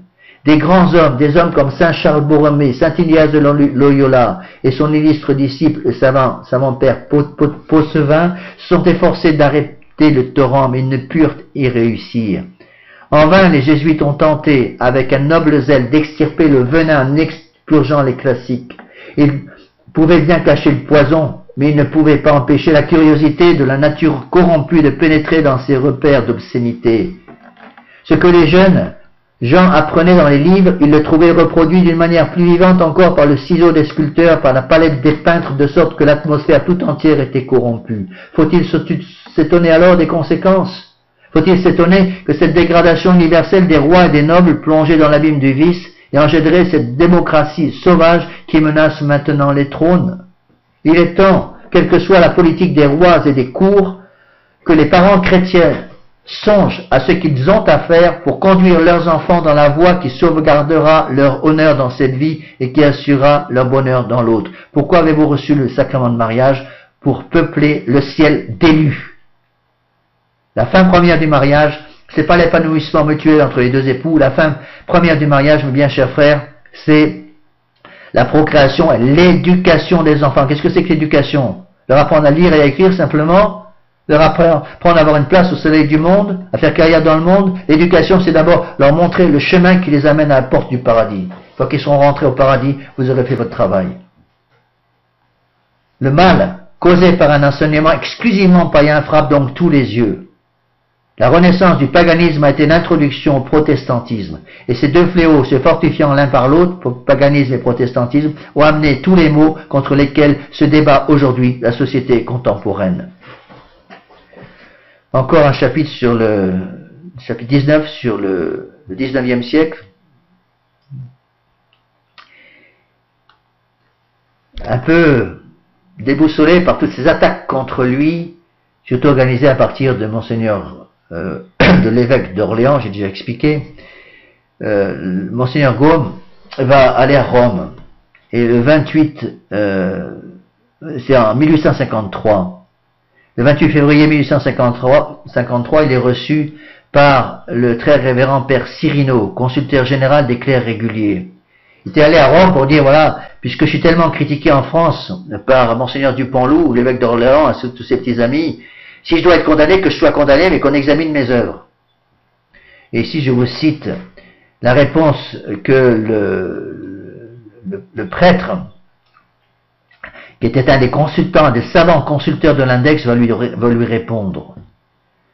Voilà ce que dit ce consulteur de l'index, donc ce prêtre, le père Cyrino, en 1853, au père Gaume. À Monseigneur Gaume. Je comprends qu'il est bien douloureux pour un fils tout dévoué de la Sainte Église de s'entendre dénoncer au public comme un insulteur de l'Église et un violateur de ses lois. Cependant, quoique personne ne puisse être juge dans sa propre cause, votre révérence voit bien que l'outrage qu'on lui reproche d'avoir fait à l'Église n'est autre chose en dernière analyse qu'un désir et un conseil doté des mains des jeunes enfants, et uniquement des jeunes enfants, les auteurs païens, pour leur substituer l'Écriture, les saintes Écritures, les actes des martyrs. Mais qu'est-ce que cela? Empêcher les jeunes qui doivent étudier le grec et le latin de puiser leurs premières idées dans les auteurs païens, desquels, excepté la langue, on n'apprend rien de bon et dont on peut apprendre beaucoup de mal. Et d'autre part, leur mettre entre les mains des livres chrétiens, où tout en apprenant une langue qui est aussi une langue grecque ou latine, l'esprit et le cœur des enfants, faciles à recevoir et fidèles à retenir les premières impressions, se pénètrent presque sans s'en apercevoir de religion, de vertu, de piété, et qui, en fin de compte, sont l'essentiel de la vie morale de l'homme. Rien de tout cela, assurément, ne peut être appelé un outrage à l'Église. Je dirais plutôt que c'est un moyen de seconder ces vues, toujours dirigées au plus grand bien de l'individu et de la société dans l'ordre spirituel et éternel. Le conseil d'une bonne chose, et je ne crois pas, très honoré Monsieur Gaume, qu'il y ait personne qui ne regarde comme telle votre méthode, supposez même qu'ils n'en reconnaissent pas la nécessité, l'opportunité, la convenance, un pareil conseil ne fut jamais appelé un outrage. Tel cependant a été regardé par quelques-uns votre système des premières études, parce qu'en le proposant, vous déclarez directement ou indirectement défectueux le système suivi par les séminaires et dans les collèges, dirigés par des ecclésiastiques ou par des ordres religieux. Mais, déclarer défectueux et nuisible un système d'études littéraires, aussi universellement suivi qu'on voudra par des ecclésiastiques, peut-on dire que c'est outrager l'Église? Il me semble que c'est faire trop d'honneur à Homère et à Virgile, à Démosthène et à Cicéron que de déclarer l'Église solidaire de l'injure qu'on leur fait en les bannissant de quelque école. Je ne sache pas que l'Église ait jamais fait de canon pour sanctionner une règle, un programme d'études élémentaires. L'Église n'a jamais imposé l'usage des classiques païens, elle l'a simplement toléré. Elle ne regardera donc pas comme une injure si on éloigne d'elle ce qui était en elle et qui ne venait pas d'elle. L'usage des classiques païens fut donc imposé par les exigences du siècle et à grand regret adopté par les pasteurs spirituels, donc une simple tolérance. Que ne fit pas Saint Charles Borromée pour exclure du programme d'études de son séminaire les auteurs païens? Par une prudente condescendance, il dut cependant tolérer qu'on les y introduisît. On ne peut pas toujours faire le bien qu'on voudrait, le temps fortifiant toujours de plus en plus un désordre, le sanctionne et fait qu'il s'avance inaperçu, et c'est beaucoup si on parvient ensuite à diminuer un peu le mal. Que si à la fin un homme se lève, qui ayant cru découvrir dans le système universellement adopté un principe et une source de démoralisation pour la société, pousse le cri d'alarme afin qu'on se réveille et qu'on s'empresse d'apporter au mal un remède efficace, et que cet homme fasse cela sans outrepasser les bornes de la soumission due à la suprême autorité, le pape, de laquelle il attend le jugement définitif, et qu'il le fasse sans violer les lois de la charité, sans oublier les règles du respect envers ceux qui indirectement entrent en cause. À aucun titre un tel homme ne mérite le reproche d'injurier l'Église. Rappelez-vous Don Félix Sarda et Salvani qui avait écrit sous Saint-Pilice un livre extraordinaire contre le libéralisme. Le libéralisme est un péché. Les libéraux de Barcelone ont essayé de faire condamner le livre par l'index. C'est l'index, et c'est l'inverse qui s'est produit. L'index a condamné les contempteurs de Don Félix Sarda et Salvani et a encensé Don Félix Sarda et Salvani qui expliquaient que le libéralisme est un péché. La même chose va se passer avec Monseigneur Gaume. Des désordres graves et largement répandus ont à diverses époques désolé l'Église. Tout fort d'Israël sentait son cœur défaillir en voyant le vaste torrent pénétrer jusqu'au fond du sanctuaire. La voix de quelque humble cénobite, animé du Saint-Esprit, la voix d'un Hildebrandt, d'un Bernard, d'un Gaëtan, a dissipé le sommeil et où l'inertie des uns encourageait la timide vertu des autres. Or, ces hommes qui, dans le commencement peut-être, furent accusés d'exciter des scandales et des divisions dans l'Église, de jeter la perturbation et l'incertitude dans les consciences, ont à la fin obtenu gain de cause. Et on a vu clairement que Dieu avait voulu se servir d'eux pour faire connaître le mal, afin que la suprême autorité vînt y apporter le remède. Du reste, les réponses que votre révérence a données aux accusations, aux objections de ce genre me paraissent de tout point triomphantes. Pour conclure, Monseigneur Gaume, je dirais à votre révérence que suivant une manière de voir, elle peut sans inquiétude, sans difficulté ou inconvénient soutenir sa thèse, laquelle seconde les vues de l'Église, loin de les contrarier. Fin de la diatribe. Et Rome a soutenu Monseigneur Gaume. Nous étions sous Pie IX. Aujourd'hui, sous Bergoglio, ça ne se passerait pas comme ça.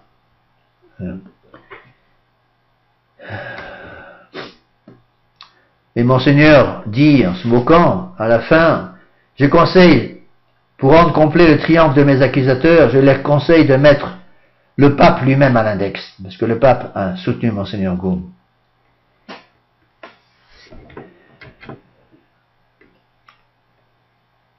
Récompenser, conclut Monseigneur Gaume, par des distinctions honorifiques ceux qui injurient l'Église, c'est à n'y rien comprendre. On m'accuse d'injurier l'Église, pourquoi ai-je été distingué? N'est-ce pas m'encourager à persévérer dans la mauvaise voie où je suis? Tout au moins, n'est-ce pas me déclarer moins coupable qu'on le publiait en 1852 et qu'on le répète aujourd'hui? Si ceci était le fait du souverain pontife, et ce fait pouvant avoir de fâcheuses conséquences pour les bonnes doctrines et pour la discipline, les canonistes de la Sacrée Congrégation prouveront sans peine qu'il y a lieu à suivre. Voilà le pape à l'index. Donc si je suis à condamner, il faut condamner tous les papes avant à la même condamnation.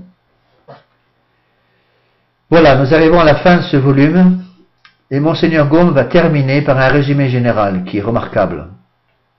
Il va résumer toute son œuvre, donc son œuvre de 12 volumes, terminée en 1859 par 16 points. Donc je vais vous lire ces 16 points qui résument toute l'œuvre, donc je vais avoir peu besoin de commenter, puisque tout a déjà été expliqué. Voilà ce que dit Monseigneur Gaume en résumé général. Conclusion générale. Notre tâche est terminée. Il nous reste à rappeler ce qu'elle est. Nous allons le faire en peu de mots. Donc voilà les 16 points. Je vais analyser rapidement, lire rapidement ces 16 points, au moins les parties principales. Premier point. À la vue d'un champ couvert d'ivraie, le passant dit sans crainte de se tromper, ici on a semé de l'ivraie. En traversant un pays où l'on professe le luthéranisme, le calvinisme, le mahométisme, il dit avec la même certitude, ici on a semé du luthéranisme, du calvinisme, du mahométisme. Quand je vois un monde où se manifeste à tous les regards le paganisme avec ses grands caractères, comment ne serais-je pas autorisé à dire, on a semé du paganisme? Les mêmes causes produisent les mêmes effets. Deuxième point. Qu'était-ce que le paganisme gréco-romain?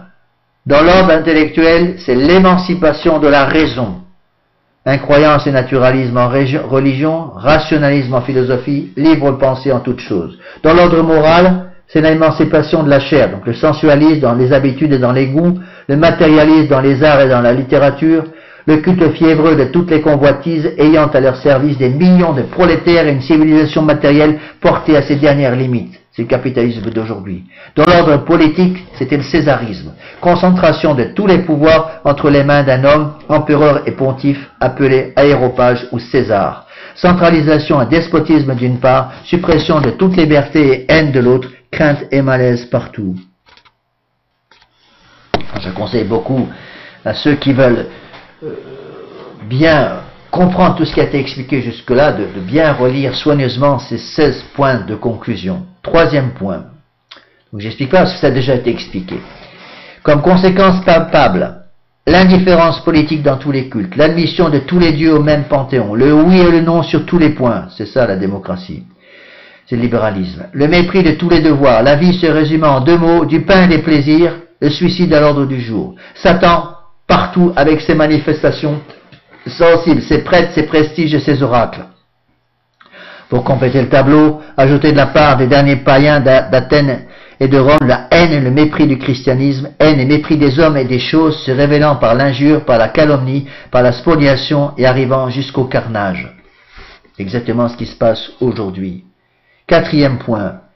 Philosophie, politique, mœurs générales, peinture, sculpture, architecture, poésie, théâtre, littérature, tout chez les nations modernes ne s'est-il pas coloré d'une teinte fortement prononcée de paganisme gréco-romain?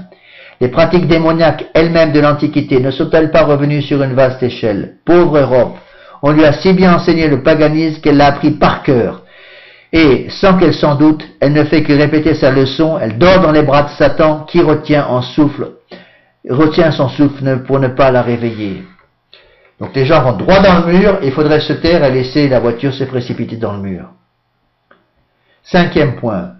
Que le monde actuel redevienne païen, c'est une affirmation qui ne peut être un paradoxe que pour les esprits peu habitués à réfléchir. Il n'y a que deux puissances, Jésus-Christ et Bélial, le catholicisme et le paganisme.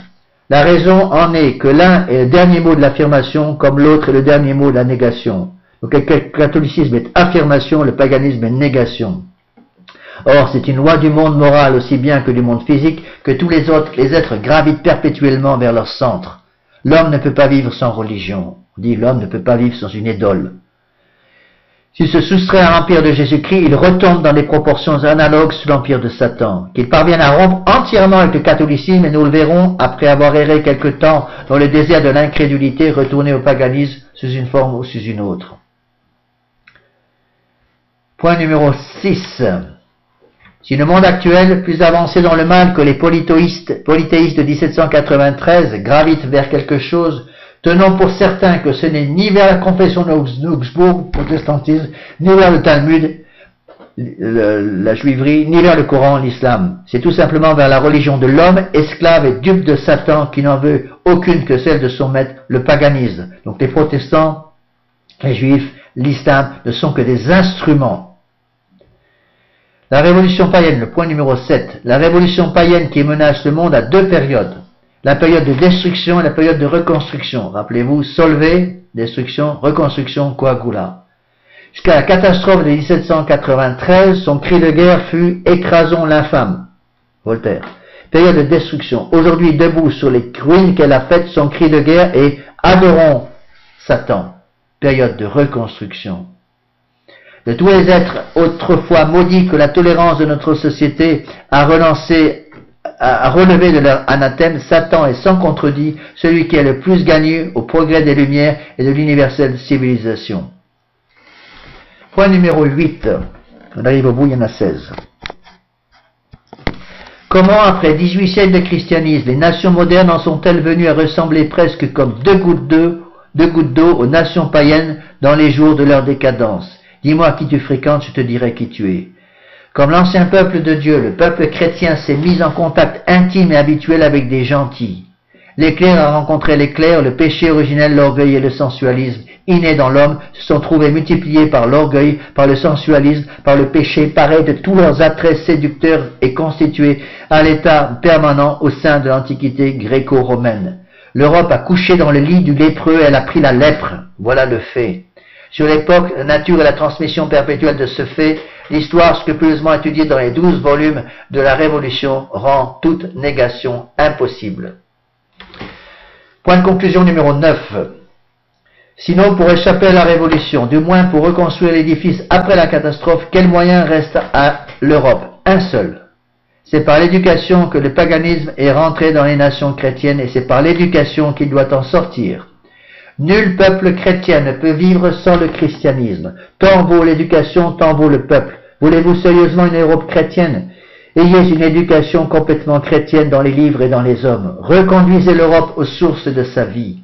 Le jour où, par une mesure seule capable de dégager devant Dieu et devant les hommes, devant le présent et devant l'avenir, la responsabilité de ceux qui gouvernent le monde, les générations qui font les autres à leur image se retrouveront pendant les 8 siècles décisifs de sa vie en commerce intime et habituel avec Dieu, parlant par les Saintes Écritures, avec les pères, parlant par leurs immortels ouvrages, avec les martyrs, parlant par leurs actes héroïques, avec nos aïeux chrétiens, parlant par leurs glorieuses annales, avec la philosophie, les sciences et les arts, parlant le langage de la foi.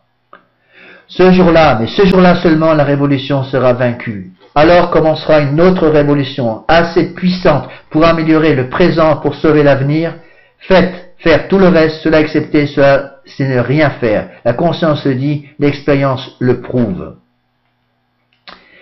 Monseigneur Gaume résume admirablement tout ce qu'il a écrit jusqu'à présent.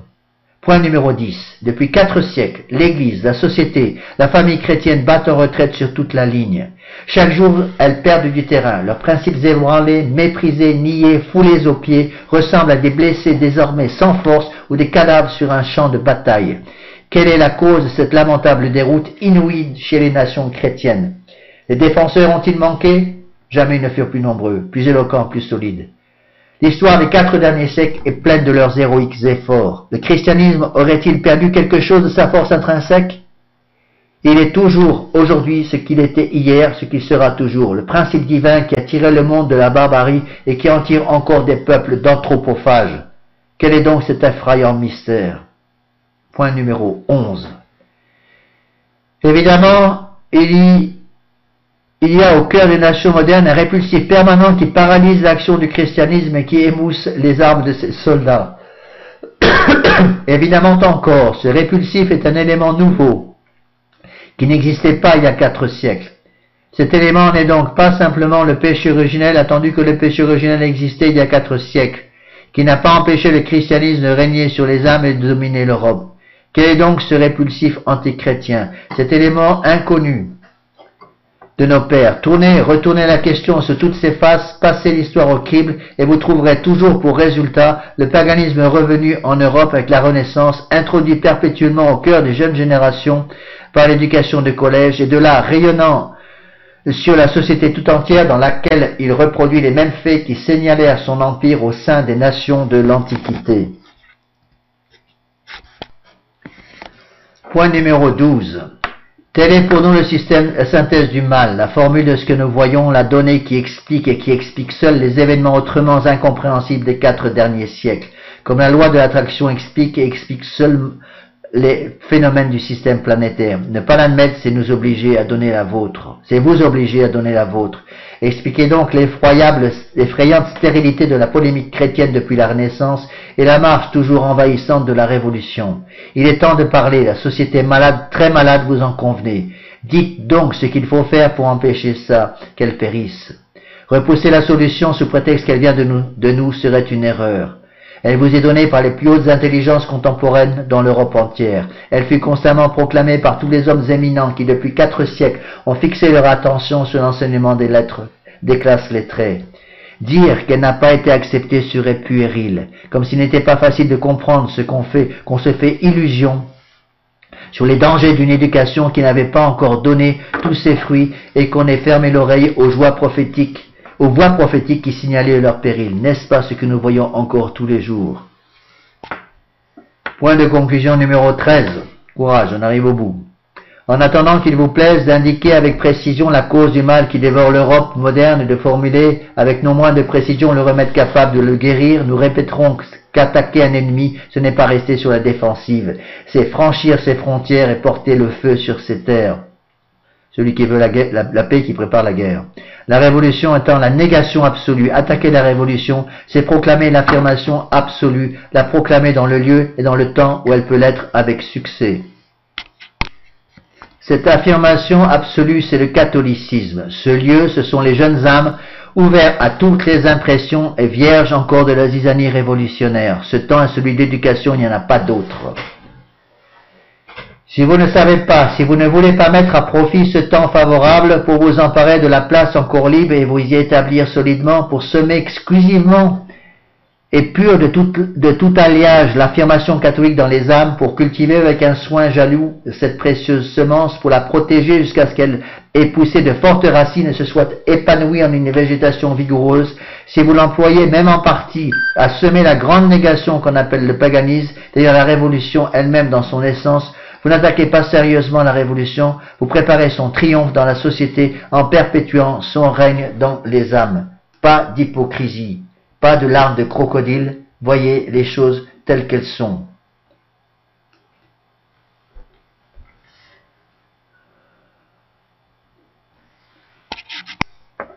Point de conclusion numéro 14. La question soulevée par le ver rongeur est la plus grave et même la seule question du XIXe siècle. À tous les points de vue, c'est une question de vie ou de mort. Qui n'en comprend pas l'importance ou l'opportunité ne comprend ni ce qu'il voit, ni ce qu'il dit, ni ce qu'il doit faire. Le passé, le présent, l'avenir sont pour lui lettres closes. Point numéro 15. Rien de plus vrai. À l'éducation des classes éclairées se rattache aujourd'hui plus que jamais. Rien de plus vrai, pardon. À l'éducation des classes éclairées se rattachent aujourd'hui plus que jamais toutes les questions de quelque nature qu'elles soient, philosophiques, littéraires, scientifiques, artistiques, religieuses ou sociales. De la manière dont elle sera résolue dépend le salut ou la ruine. En face de ce suprême intérêt, n'est-il pas temps d'oublier nos petits intérêts, nos mesquines querelles, nos tristes préjugés? N'est-il pas temps de sortir de notre apathie, d'ouvrir les yeux, d'orienter la lutte et d'unir nos forces? Point numéro 16. Le fait contemporain qui domine tous les autres, c'est le partage du monde en 2 camps. Une partie de la société devient ouvertement païenne, l'autre franchement catholique.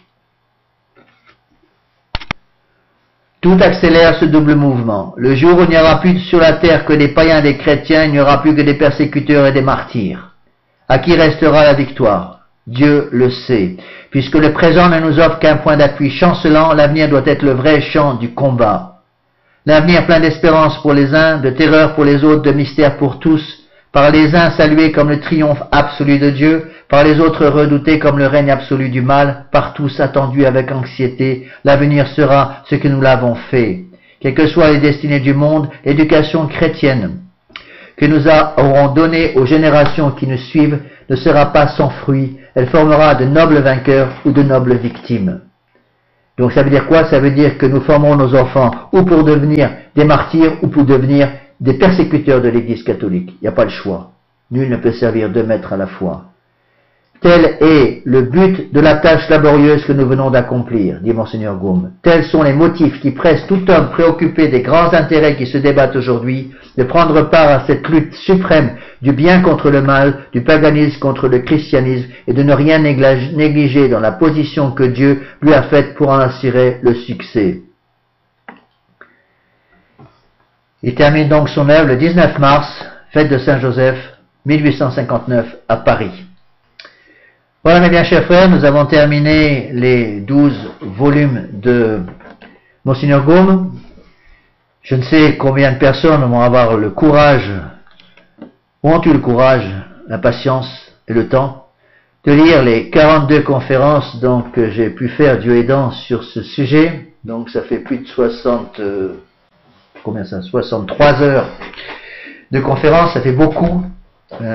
Ça m'intéresserait de savoir quels sont ceux qui ont le courage de tout écouter. Si vous l'avez fait, vous êtes encore vivant après 42 conférences, passez-moi un petit message pour me dire que vous êtes toujours vivant et que vous avez lu et écouté plutôt les 42 conférences. Après avoir donné les conclusions de Monseigneur Gaume, je voudrais vous donner les points de conclusion de l'abbé Laffitte. Bon, ça vaut sans doute pas celle de Monseigneur Gaume, mais je voudrais terminer par quelques points pour rappeler un petit peu, faire un résumé cette fois-ci de tous les commentaires personnels. D'abord, revenez toujours à la définition de la révolution de Monseigneur Gaume à l'entrée de son œuvre. La révolution, c'est que la haine formelle de toute horde dans laquelle l'homme n'est pas reconnu comme roi et Dieu tout ensemble. Deuxième point, n'oubliez pas Saint Augustin. Deux amours ont fait deux cités. L'amour de soi-même jusqu'au mépris de Dieu a fait la cité d'ici-bas. L'amour de Dieu jusqu'au mépris de soi-même a fait la cité de Dieu. Troisièmement, n'oubliez pas Saint Thomas d'Aquin. Nemodat quod non habet. N'oubliez pas, personne ne peut donner ce qu'il n'a pas. Vous n'avez rien à donner, vous ne donnerez rien. Il faut transmettre. Transmettez à vos enfants. Si nous en sommes là, nous en sommes, c'est parce que les parents ont arrêté de transmettre, surtout après la Deuxième Guerre mondiale. Quatrième point, le plus important, l'unique nécessaire, c'est la charité. Si je n'ai pas la charité, je ne suis rien. La charité, c'est l'état de grâce. La charité, c'est l'état de grâce. Et l'état de grâce, c'est l'habitation en nous de la Sainte Trinité. Première condition pour être un contre-révolutionnaire, c'est donc d'être en état de grâce. Il n'y a pas de contre-révolution possible sans être d'abord en état de grâce. Enfin, dernier point, les armes offensives, défensives du catholique, contre-révolutionnaire, en plus de l'état de grâce, la prière, la pénitence, les sacrements et l'étude. Enfin, dernière demande, priez pour moi. Nous allons terminer par une prière. Au nom du Père et du Fils et du Saint-Esprit, ainsi soit-il. Je vous salue Marie, pleine de grâce, le Seigneur est avec vous, vous êtes bénie entre toutes les femmes, et Jésus, le fruit de vos entrailles, est béni. Sainte Marie, Mère de Dieu, priez pour nous pauvres pécheurs, maintenant et à l'heure de notre mort, ainsi soit-il. Nos saints anges gardiens, veillez sur nous. Saint Pilice, priez pour nous. Saint Thomas d'Aquin, priez pour nous. Saint Joseph, priez pour nous. Je termine ces commentaires le jour de la fête de Saint Joseph, donc le 1er mai 2020. Que Dieu vous bénisse tous et vous aide à conserver la foi et à transmettre cette foi catholique à tous vos enfants. Au nom du Père et du Fils et du Saint-Esprit, ainsi soit-il.